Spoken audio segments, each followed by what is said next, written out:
How to stop someone from reading text messages on iPhone.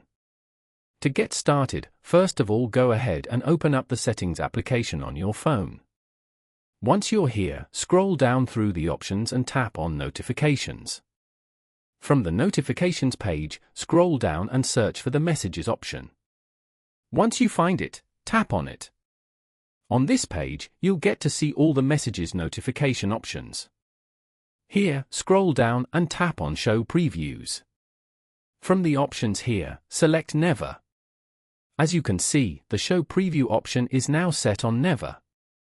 This means that when you receive a message, you'll get a notification, but the contents of that message will not be shown.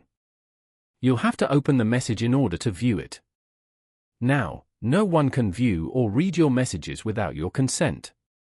Following these steps, you can easily stop someone from reading text messages on iPhone.